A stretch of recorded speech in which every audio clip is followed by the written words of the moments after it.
viloyati hokimi kubogining tuman bosqichi bo'lib o'tyapti. Bizga o'qishimiz uchun berilgan kitoblar juda ham ajoyib kitoblar.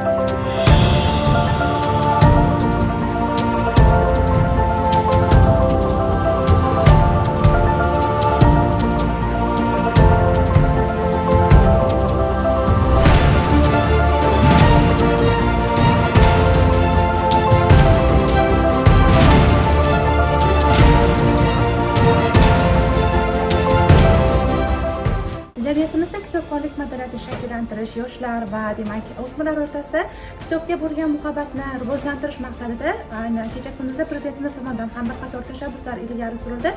Bugun Buxoro viloyatida ham xuddi shu munosabat bilan demak viloyat hokimi kubogining demak kitobxon avlod deb nomlangan tanlovning tuman bosqichi bo'lib o'tdi. 20-30 yosh toifasida ishtirok etdim.